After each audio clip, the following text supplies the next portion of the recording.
పిల్లలు పరీక్షలు రాస్తూ ఉన్నారు, ఫీజు రీఎంబర్స్మెంట్,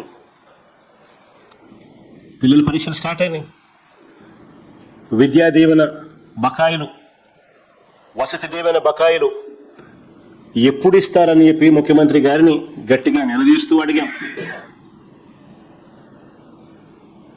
ఒక్క మాట లేదు. 2024 జనవరి, ఫిబ్రవరి, మార్చ్ ఆ క్వార్టర్, మార్చి 16 ఎన్నికల కోడ్ వచ్చింది.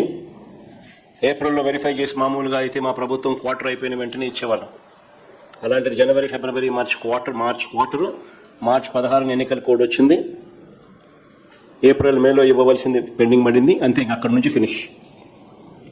ఈ మార్చి వస్తే 9 క్వార్టర్స్, ఒక్కొక్క క్వార్టర్కు 700 కోట్లు అవుతుంది Vidya Deevena, fee reimbursement. 9 quarters into 700, 6,300 కోట్లు ఇవ్వాలి. వసతి దీవెన కింద ప్రతి ఏప్రిల్లో మేము క్రమం తప్పకుండా 1,100 కోట్లు ఇచ్చేవాళ్ళం పిల్లల బోర్డింగ్ అండ్ లాడ్జింగ్ ఖర్చుల కోసం. ఏప్రిల్ 2024 ఎన్నికల కోడ్ రావడంతో ఆగిపోయింది.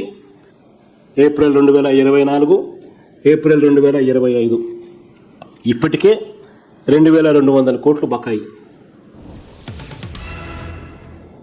ఈ రెండు కలిపితే 6,300 కోట్లు విద్యా దీవెన కింద, 2,200 కోట్లు వసతి దీవెన కింద, 8,500 కోట్లు ఇవ్వాలి. వీటికి గాను 2024-25లో వీరు ప్రవేశపెట్టిన బడ్జెటరీ లెక్కల ప్రకారం వీళ్ళు విడుదల చేసింది 1,771 కోట్ల రూపాయలు 2024-25లో అని చూపించారు. అసెంబ్లీ జరుగుతోందని చెప్పి వెంటనే ఎక్కడ ఇది గొడవ పెద్దదవుతుందేమో అని బీఆర్ఓ ఇచ్చినారు 1,200 కోట్లు. నేను ఆ రోజే అన్న, బీఆర్ఓ ఇస్తానే బడ్జెట్, బీఆర్ఓ ఇస్తానే డబ్బులు ఇచ్చినట్టు కాదు. ఇప్పటికి కూడా ఎంత ఇచ్చినారంటే 300 కోట్లు ఏదో ఇచ్చినారని చెప్తున్నారు, అంతే ఇప్పటిదాకా. అంటే టోటల్గా వీళ్ళు ఇచ్చింది ఎంత అంటే 2024-25లో వీళ్ళు చెప్తా ఉన్న ఈ 1,771 కోటి, ఇప్పుడు 300 కోట్లు, రెండు కలిపితే 2,070 కోట్లు. అంటే 8,500 కోట్లు మైనస్ 2,071, అంటే 6,428 కోట్లు బాకీ ఇప్పటికే. ఈ 2 ఏళ్లకే, ఈ మార్చి నాటికే ఈ 6,428 కోట్లు కాక ఈ సంవత్సరం 2026-27కు అవసరం 4 క్వార్టర్స్ ఇంటూ 700 విద్యా దీవెన కింద 2,800. ఈ ఏప్రిల్ 26 ఇవ్వాల్సిన వసతి దీవెన మరో 1,100 కోట్లు, మొత్తం 3,900 కోట్లు ఈ సంవత్సరం ఇవ్వాల్సింది. అంటే ఈ 3,900 కోట్లు ఈ సంవత్సరం కావాల్సింది. ఈ 2 ఏళ్లకు ఇప్పటిదాకా ఇవ్వాల్సిన బకాయిలు 6,428 కోట్లు, రెండు కలిపితే 10,328 కోట్లు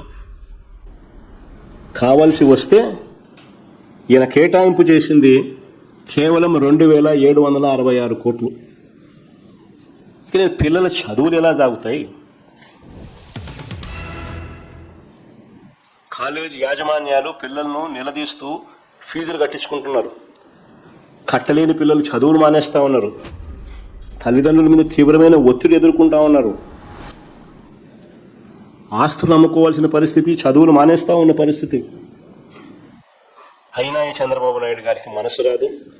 16 రోజుల అసెంబ్లీ సమావేశాలు అయిన తర్వాత కూడా ఇవి ఎప్పుడు ఇస్తావు స్వామి అని అంటే ఈ చంద్రబాబు నాయుడు గారి నోట్లో నుంచి కనీసం మాట కూడా లేదు.